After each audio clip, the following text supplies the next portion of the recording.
Go to adoptuskids.org, a public service announcement from the U.S. Department of Health and Human Services, Adopt Us Kids, and the Ad Council. Nearly 44 million people in the United States are living in poverty, according to a new census report. Given that there are a lot of people in this country in precarious jobs at the bottom end of the income distribution, it's absolutely not a surprise that people at the bottom are very vulnerable to falling into poverty. Carol Graham of the Brookings Institution. At the Center for Law and Social Policy, Danielle Ewan notes the impact on kids. Their families may lack basics that other families take for granted. A roof over their head that doesn't have holes in it.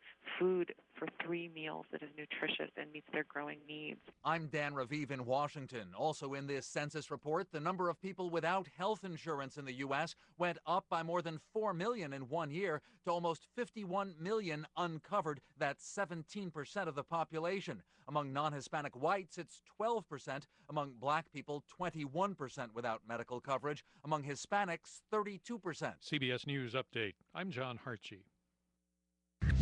Robert Kalinsky's my neighbor. I happen to like him very much because he's a gentleman. He has a son. He's a boy, comes down sometimes and talks with me. He'll play his guitar. He's a good father, a good friend, and a good neighbor. Oh, sure, people have good things to say about Robert Galinsky, but does all that make him good for reality TV? Find out on Robert Galinsky's Reality on chataboutit.com every Wednesday from 6 to 8 p.m. Eastern Standard Time. Have you ever wanted your very own talk show? Then it's never been easier with chataboutit.com. Fill out the form on our website and join us at chataboutit.com. Today on Mr. Media, I'll talk to Joe Murray, creator of the Emmy Award-winning animation series Rocco's Modern Life and Camp Lazlo. He's got a great new book out called Creating Animated Cartoons with Character. Stick around.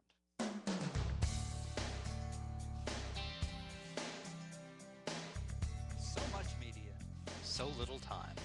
Who keeps track of it all? That would be me. This is Bob Andelman, and this is the Mr. Media interview. You know, MrMedia.com, MRmedia.com. Stop by and check it out. There are more than 600 archived celebrity interviews for your listening pleasure. The show is brought to you today by thepartyauthority.us. Planning a wedding, mitzvah, or corporate event in the New York, New Jersey area? For any and all occasions, call the Party Authority nationwide at 1-800-DIAL-DJs. That's 1-800-342-5357, where one call does it all. Mr. Media is recorded live before a studio audience of two-dimensional, banana-mouthed warthogs in the new media capital of the world and home of the best team in baseball, St. Petersburg, Florida. Well, Joe Murray has a natural flair for animation and characters that are bursting with character. That almost sounds redundant, but I mean it. Now, having said that, between you and me, and I got to be honest here, he is also responsible for creating some of the ugliest cartoon characters in history. I mean, have you ever looked at Rocco, the star of his original Nickelodeon hit, Rocco's Modern Life? What is that? And Lazlo, OMG, folks. But his cartoons look great, despite the somewhat hideous characters. The animation is wonderful, the movement is great, and kids love them. I know this firsthand. My almost 14-year-old daughter to this day insists she is Camp Lazlo's _1 fan. Now, Murray, the creator of all this madness, just published a fascinating new book called Creating Animated Cartoons with Character, a guide to developing and producing your own series for TV, the web, and short film. And even if you're not a wannabe animator, but just a fan of the art, you'll find plenty to read in here. The book is packed with practical information, behind-the-scenes anecdotes, rare production sketches, and Q&As with an array of familiar animators, from Craig McCracken, the creator of the Powerpuff Girls and Dexter's Laboratory, to the creator and voice of SpongeBob Squarepants, respectively, Steve Hillenberg and Tom Kenny. And speaking of Tom Kenny, here's a video of Joe Murray and Tom Kenny at work on a new series they're developing for KaboingTV.com called Frog in a Suit. So I had Tom, Kenny, and Carlos Alazraki in for a record last week. we were doing the next episode of Frog in a Suit. And it's called Mind Your Tongue, and it's got Sergeant Spittle and Harvey Croak in it. Sergeant Spittle is a toad that he's French. He's the sergeant in the Croakville Police Department. And he was mistaken for a frog and had both of his legs cut off at one point, so he's got this attitude towards frogs. So there's a part where Harvey Croak calls him the amputee toad of some sort, and Tom Kenny likes to take it upon himself to, at times, make sure he's protecting our youth and other groups that may need protecting. Okay, this ain't fun anymore. What the heck is taking that amputee sheriff so long? That's good. This ain't fun anymore. Oh, this ain't fun anymore. What the heck is taking that amputee sheriff so long? Okay, good. Hey, you know what? What? Can I do a couple alternates for amputee, just in case people go, wow, amputee, that's like... Okay. That's a little harsh. Harsh? I like it. I like it, but who knows? No, give me alt just in case somebody complains about amputee. Okay, that's a good idea. I don't like that one thing. I don't like that one thing in your cartoon. There's Tom Kenny, the protector of young minds. I've always stuck up for amputees. Oh, what the heck is taking that stubby sheriff so long? What the heck is taking that puny sheriff so long? Oh, what the heck is taking Sheriff Go-Kart so long? I call him Sheriff Go-Kart. It's Go-Go-Kart. You got one of them Go-Go-Karts. So we have a lot of other clips like this that I'll be sharing pretty soon. And I'm going to share one of them during the live stream coming up on this Tuesday, August 24th from 6 to 7 p.m. Pacific time. If you want to join us, it's ustream.tv, and just go to Joe Murray Studio Live and check it out. It's going to be a Q&A, and I'll be showing some stuff and celebrate the release of my new book, Creating Animated Cartoons with Character. That's coming out actually on Tuesday, August 24th, so you see the little tie-in. So anyway, I hope you join us, and over and out. There'll be more later. All right, thanks. We'll have an actual sneak preview from Frog in a Suit in the second half of today's show. Joe Murray, welcome to Mr. Media. Well, thank you for having me, Bob. I've never been introduced before. We were talking about the hideousness of my characters, but I was frankly, I was a little afraid to say it because I thought when I went to introduce you that you wouldn't be there. But they're my children, and you're telling, I know, calling them hideous. No, you know what? The characters, and I talk about this in the book, are all about imperfections. So that goes along with that. So you're going to stick with us for the half hour, huh? I've never had an intro like that. Very interesting. Maybe we'll be question to question. I'll have to keep checking in to make sure you're still with us. Does it? I mean, you know, the animation itself is tremendous. Some of the characters are a little frightening looking. Well, when Rocco first came out, it was coming off of the, I call it the dark period of animation of Strawberry Shortcake and My Little Pony, and I definitely was looking for anti-cute. So I suppose I accomplished that. Judging yeah, it's definitely anti-cute. I mean, my sense of animation over, I don't know, maybe the last 15 years, and I'm thinking, John Kricfalusi's Ren and Stimpy, is that the characters got a bit uglier, but the jokes got funnier, and probably, and my daughter will hate me for using the word, they got hipper.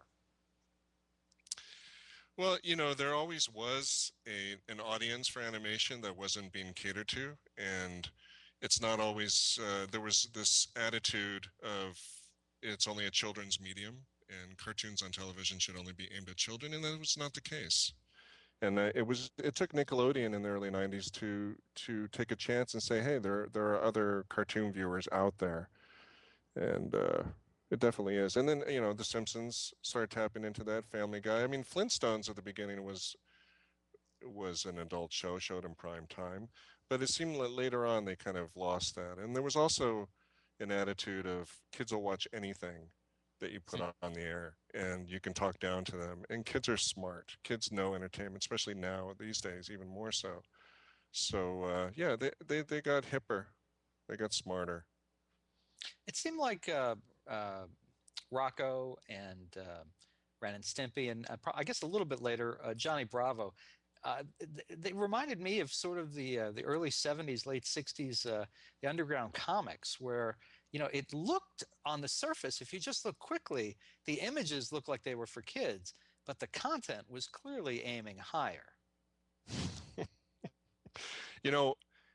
I think a lot of these, at least with I only speak for myself, and the other shows you mentioned are brilliant. And in my sense, what I wanted to do was to create a cartoon that kids could watch and adults could watch with them.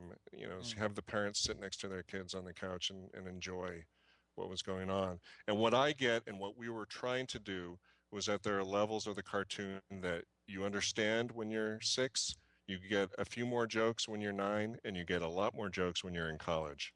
So you're going back and revisiting, the cartoons. And I think entertainment on any level, in various types of entertainment, if it can approach that, it has good legs, good longevity. Well, I think the Pixar movies have taken that to the next step over the last 12 or 13 years as well, really finding a way to make it look very kid-friendly, but that the content has a very broad appeal, even beyond those of us who would probably watch any cartoons that were put in front of us anyway. I agree with that. Yeah. The writing, it's interesting that when the Pixar cartoons came out, there was a lot of the industry that said, oh, well, 3D animation, CGI is the way to go. Yeah, that was brilliant, but the writing is what set them apart. And it took a few bad CGI movies for them to realize that the writing at Pixar is far and above what a lot of other animated movies were doing. And it all comes down to the writing, even in TV animation. Well, and I was gonna say, and here, folks, I've got the book. I'm holding it up to the camera here. Is writing the single most important factor in creating an animated series? Is it characters? What is that number one, characteristic? My whole point is it has a tier effect of what's important, and you don't sacrifice the basis foundation. The foundation for me is the character, and finding a character that you relate with, that you want to write for, that you feel is part of you, and because it's so much of you, your audience is going to gravitate to it. The second part of that is story. And as far as animation being, it is an extremely visual medium, and I don't like to do anything in animation that doesn't need to be animated. There's a lot of what I call illustrated radio at times in animation. So that definitely comes into play. But if you don't have good content and good characters that you care about, that you feel like and you can relate with them, I don't think you have much of a foundation for a good cartoon. Are there many shows on the air today that have very strong characters and poor writing, or really great writing and lousy characters? You're trying to get me in trouble with my colleagues, I think. No, I wouldn't. No, I'm not. Animation, and if you'll see in the book, there are so many levels to getting a show finally on the air. There are so many different hoops that need to be jumped through, that if something actually gets on the air and the writing maybe is not up to par, or the designs are not up to par, you don't know the reason why. So I don't like to go in and start making judgments on other people's work. It's a challenge just to get the show on the air.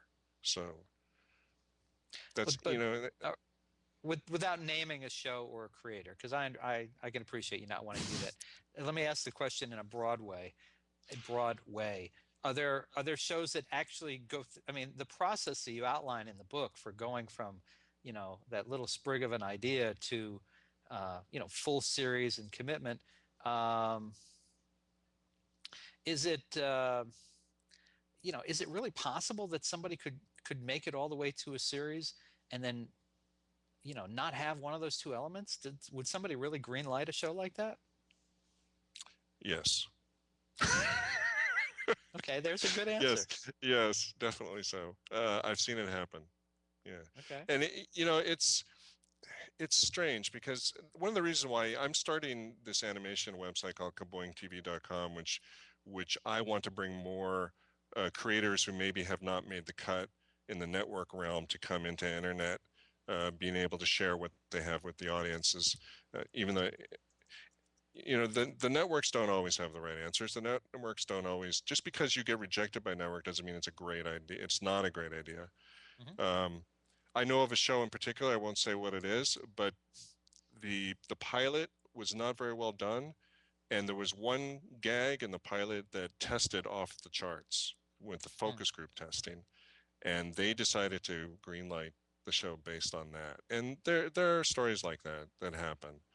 And and there are a dozen stories or even hundreds of shows that should be on the air that are not. So, it's a bit of a lottery at times, and being at the right place at the right time with the right type of, people in charge making the decisions, and you having your crew and your, being on top of your game. Do you, as you look at the number of animated series that are on the air today on broadcast and cable, let's say, is it about the same as it was when you launched Rocco? Is it a little more? Well, I mean, it's a totally different environment now than it was when we launched Rocco. I mean, the early 90s was really the beginning of, like what we were talking about earlier, of cartoons that were breaking out of the mold of the doldrums of the 80s. And they were mostly, regulated to the sandbox. So, I mean, we had Mighty Mouse that came out that John Kay was involved with, Ralph Bakshi, which started, people started taking notice of what was being done. And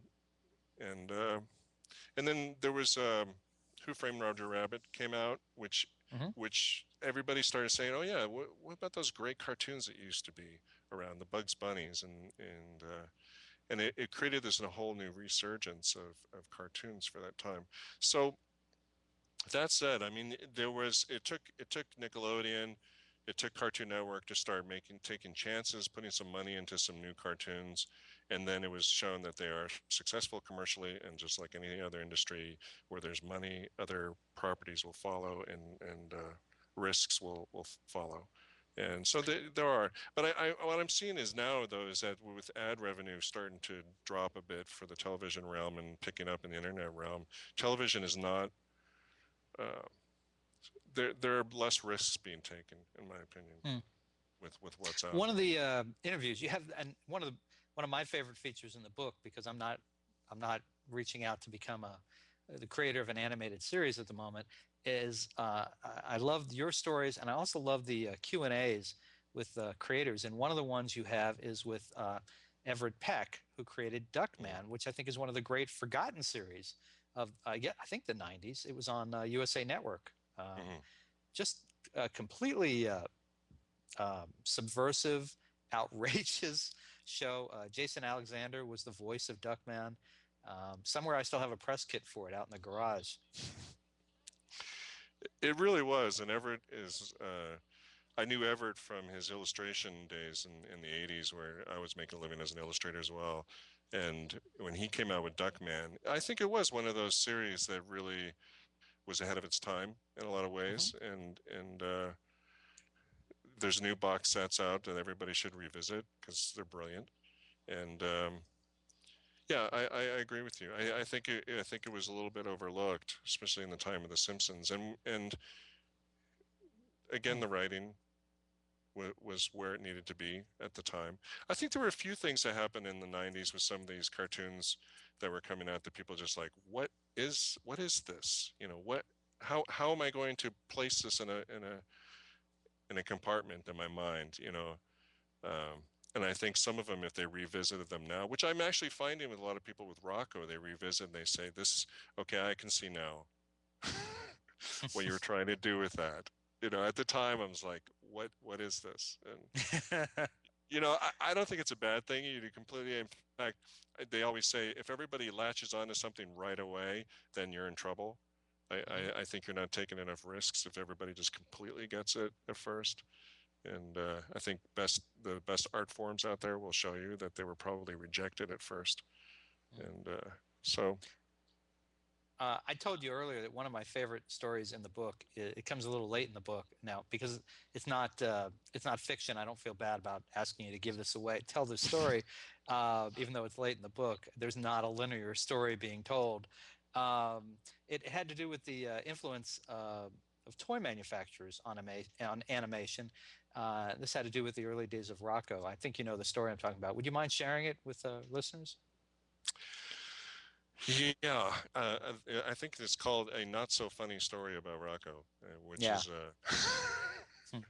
unfortunately, you know, I'll just preface this by saying that I really came out unscathed with the amount of changes that were made from Rocco from the moment I submitted it as a proposal to what got on the air. It's pretty true to what I ended up with. So I'm grateful for that. Nickelodeon was good to me in a lot of ways. And but there was this one situation, where originally Rocco was yellow, and when in animation you have to base the whole color palette, the whole color scheme around your main characters. And so one being yellow, one being golden yellow, you have to deal with a lot of that. So we go on into full production on the series. The show gets greenlit. The pilot was done with Rocco and yellow, and they start trying to sell the toys already before the show comes out.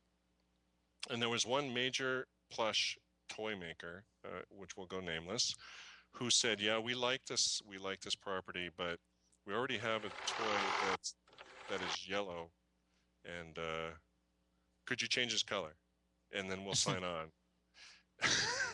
And when I heard this story, I thought it was a joke. I thought they were joking with me, because another thing they said, we're not toy driven, we're not Strawberry Shortcake, we're not trying to sell toys with what we're doing. It's about the animation. So I said, so we're not going to change this, right? Well, it's a lot of money, and the people who made these decisions aren't there anymore, so I don't feel bad about. But and they were good people in a lot of ways. But so we went back and forth, and it got down to where right before we're going to send the show off to Korea to anime, which is what you do in animation these days in TV. They pulled rank and told me I needed to change the color. So I've hated the color of Rocco ever since. And it's like, I think it's a little bit like the story of Charles Schultz talking. He hated the name Peanuts, which was given to his strip from his syndicate. He hated it. He's always disliked it. So it's one of the things that goes along with it. Well, and in the case of Peanuts, it took 60 years, but the family finally got even with United Features when they pulled the strip from them when the contract expired a few weeks ago. So everything comes around. Well, and I talk about this in the book a lot. You got to keep in mind it's a commercial venture, and it's the pendulum is constantly swinging back and forth between art and commerce. So you got to keep it in check and keep ducking out of the way. Well, Joe, I had promised at the start of the show that sometime around now we'd be playing a sample of your new animation, Frog in a Suit. Unfortunately, I've been getting messages back from the studio that the video that we have won't start. So I want to send people. I want everybody to see it. So you want to go to Joe Murray, Murray Studios.com and check it out there. Be sure to see it. And let's talk a little about it. Frog in a Suit. Now, this sample that we're not seeing, of course, takes place in sort of a Starbucks-like place. What's the story behind Frog in a Suit? Frog in a Suit was developed before Lazlo was done as my next show, but I wanted to find an alternative way of distribution on it. It's basically a group of indigenous frogs are moved back to their pond where they were from. They're an endangered species, and the pond has been taken over by toads, and the toads are being run. They're running the town, and the frog family is a hippie family, and the main character Pete Moss, who he's an up-and-comer 20-year-old, and he's trying to make the transition. Do I go? The Toads are not completely moral. They're not, you know, completely. They're more of how should I say? They don't make all their decisions based on what's best in the world, and so he's trying to make the transition. Do I go that way, or do I stay with my values that I've been taught by my family? It sounds a little heavy in concept, but there's all sorts of very bizarre characters that Pete encounters, and he's a frog in a suit, and it's like any of us who feel when we don a suit that it's a bit of a costume, and it's not exactly who we are, and how we're going to grapple with that. So, and at the moment, this is intended first for KaboingTV.com, is that right? Right, we're in the process of doing episodes that will appear only on the internet on KaboingTV.com, as well as other series that we can get up and running. And but we're also approaching international distribution as well for television. And but what is first and foremost? Tell folks a little bit before we run out of time about Kaboing TV, when they might be able to see it, and what else will be up there. Well, you know, we're aiming for a fall launch. And just like anything, it's a business startup, and there's a lot of bells and whistles that need to be in place. And so, you know, in production, if you're familiar with it, as animation, it takes a long time to grow the fruit and be able to share the fruit. So, and I'm more about the quality of what we're going to put out there than the quantity. So, you know, it'll be good, and it'll come out at the right time. I would ask to check back in the fall, and check out. Just go to my website, joemurraystudio.com, and we have updates on where we are and behind the scenes footage of our production as we get closer. Very good. Well, before we run out of time, everybody, I want you to go out and order Joe Murray's great new book, Creating Animated Cartoons with Character. I said it right that time. At great bookstores everywhere, or you can order it online right now at a great price at MrMedia.com. And of course, you can also find DVDs of his series, Rocco's Modern Life and Camp Lazlo, are available there too. And as he said, you can find out more about Frog in a Suit at joemurraystudio.com. There's a lot of really cool other videos and behind the scenes stuff from his series there as well. And Joe Murray, thank you so much for joining us on Mr. Media today. Well, thank you for having me. It's a lot of fun. My pleasure, and sorry about the comments about the characters. I meant it all with love. In that case, it's fine. Okay. Thanks, Joe. All right.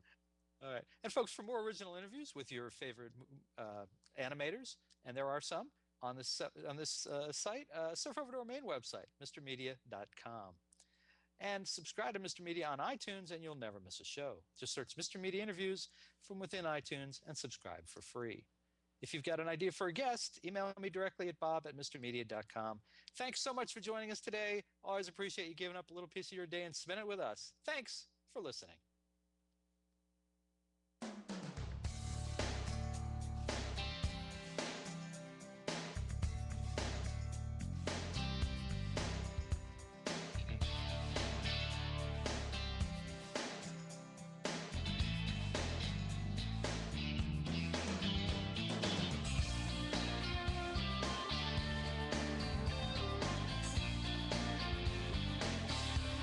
What are you missing on Chat About